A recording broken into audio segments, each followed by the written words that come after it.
Oh shit, what's this? Oh, we have... Oh, we can actually... That's cool! We can study? Oh shit! We can actually plan our week! That's cool! So we're gonna do me in real life. That really sounds disgusting. We're gonna do real life. So first I would socialize, I would inquire, I would game, and then I would study. I would browse the internet, I would socialize, I would browse the internet, I would study, socialize, study, game, socialize, inquire, dance, explore museum, explore town, inquire, socialize, and browse the internet. Oh wait, I already have things already. Okay. This looks cool. Okay, play. We got our week planned. It's a good plan. It's a solid week. It's a solid planned week. We're probably gonna screw this game over, but I don't care because we're going to play as a girl version of me. Like Sherry said, there was another lecture in the morning, complete with a whiteboard and Augustine demonstrating how to use a trowel. It was all in French, and Sherry was kind enough to translate some key phrases or remind me that I covered this with her before the trip. The students were divided, with one half, me included, to head to the cave, while the other group would stay behind for lab work. The walk to the cave was roughly 10 minutes, passing through a narrow path in the sloped woods. The trickier sections had cement stairs installed, along with handles to prevent slipping and falling and cracking one's skull. When we reached an ordinary-looking shed, Augustine pulled out his keys. I realized this was the cave entrance, or at least the artificial part of it. Once you're inside, please spread your legs so I can explain how to wet screen. How to wet screen? I don't really know what that means, but okay. He repeated the instructions in French as we filed through one by one. There was a raised counter in the middle with plastic containers suspended on the wooden supports. So, this is where the wet screening takes place. Looks like it can only fit 2 people at a time. I wonder how often it will be used.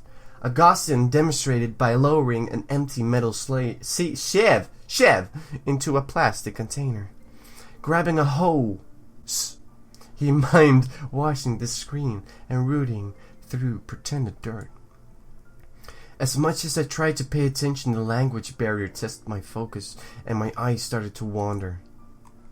Check out the posters. We're gonna look down at what? At our legs? At our toes? Do I have ugly toes? I would do that. I would, if I wouldn't understand, I would just look at my toes and be like, wow, I've got weird toes.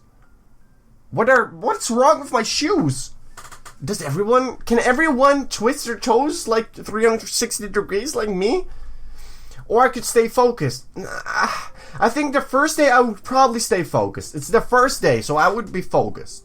Then after that I won't. I did come here to learn, didn't I? French or not, I should show I'm serious about this. He mentioned photographs a lot. Is something coming to take pictures? Everyone started to line up after Augustine gestured to each item, which ranged from stacks of buckets to plastic containers full of trowels and brushes. I followed and carried everything in my own bucket, including a sheet of paper encased in a plastic bag. Blag, really? The real entrance to the cave opened, leading to a narrow industrial catwalk suspended over the abyss. Once I walked through, the temperatures dropped to a cool chill, and I zipped my hoodie. Augustine directed students to various locations, while Sherry carefully slipped by, and I followed. The cave opened up farther, and the numerous stalactites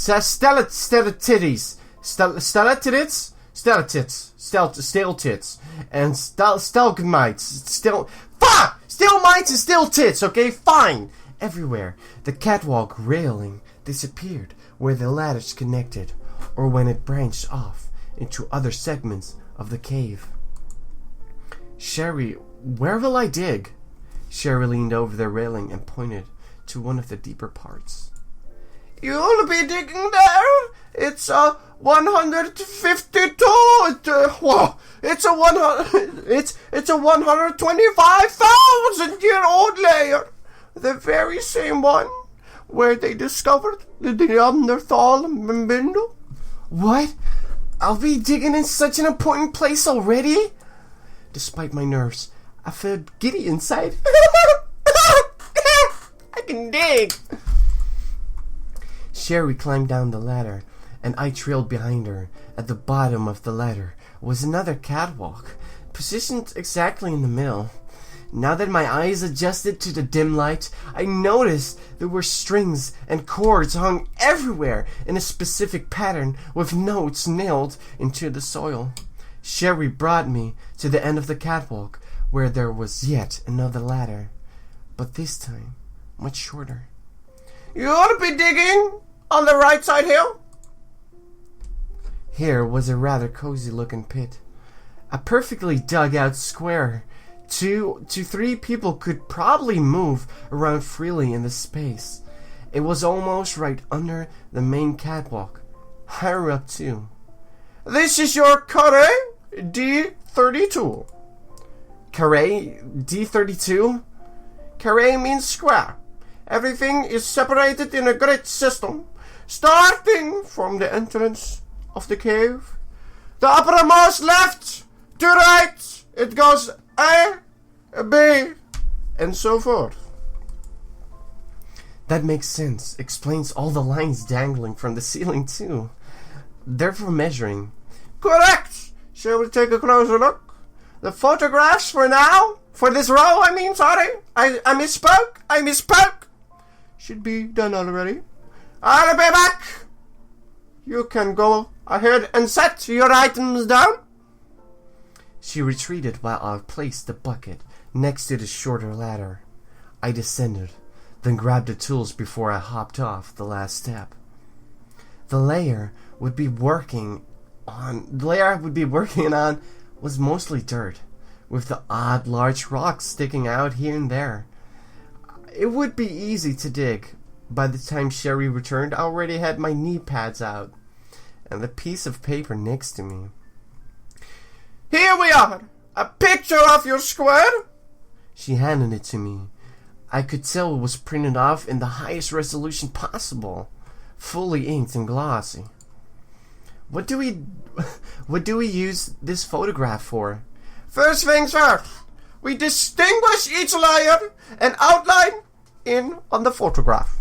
Once Augustine, or myself, checked it over, you can go ahead and start excavating. This picture is an irreplaceable reference, and you'll find yourself relying on it often. Please, don't lose it or get it tarnished. Sadly, Augustine is short-staffed at this moment. I'll be helping the other students, since most are new to this too. Is there anything you'd like to go over? No, I'm pretty sure I think I got it, because like I said, we're students, so I think we should be fine. I'm good, Sherry. Wonderful. I give you some time to get familiar with your square. If you're struggling, remember, you can adjust the heat lamps. Also the photograph's contrast have been altered to help distinguish the sedimentary layers easily. I'll be back shortly. I glanced down at the photograph before comparing it to the vertical wall in front of me. No matter how closely I looked, everything was brown. Brown, and more brown. How am I supposed to tell the difference of this brown layer from that brown layer? Not deterred, I picked up a pencil and began marking the more distinct sediments. Eventually, it became less solid brown, so I could see reds and faint yellows within the soil.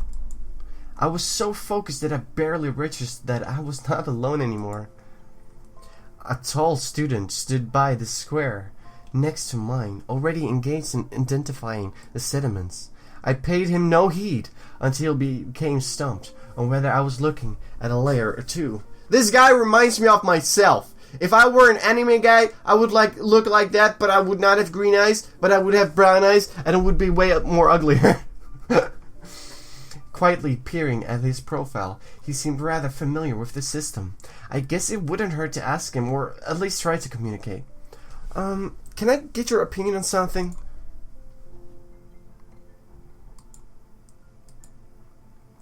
Hello, bonjour? Still no reaction. I reached out to him and gave him a gentle tap on the shoulder. What? The touch jolted him so abruptly that I retracted my hand. He whirled around, then glared at me. Ah oui, avec quoi besoin de couleur chores? I'm sorry, I don't speak French. Non parle non. Oh, English. He placed his photograph on top of his square. Did you need something? Yeah, actually I'm trying to figure out the layers, and I can't tell if this is one. I gently traced the soil, and then pretended to pinch the air to give the idea of width. Or two. It seems reddish at the top. He grabbed his trowel, giving the vibe of a serious and no-nonsense person. Once I shuffled out of the way, he examined the area I'd indicated. 2. This stratum is more red, as you said, but gradually disappears around here. Oh shit. He etched a small line to mark the ending. I blinked as I recognized the differences, then nodded gratefully. Thanks so much. I mean, I sort of figured, but I wasn't sure either. It's nice to get a second opinion. I gave him a cheerful smile, but he remained impassive. He even seemed baffled when I reached out to initiate a proper handshake. I'm Melissa. I am the only foreign student around here, if it wasn't obvious already with my language skills. Reluctantly, he switched the trowel to his left hand and gave a solid shake before letting go. Kyler! And that was it. With nothing else to work. From his introduction, I decided to bring up his skills. I'm guessing you're inspiring to be an archaeologist. You appear to know what you're doing. He returned to his side of the square, knelt down, grabbing his picture. Yes, this is my 4th time here, so I am acquainted with the subject. And you, especially since you're not from around here. Anyways guys, I really hope you enjoyed this video. If you did, leave a like or maybe a share. You can also subscribe. If you want to see more or have any suggestions, leave them down in the comment section below. Anyways guys, just great signing out. I really love you guys, and I'll see you next time. Bye bye.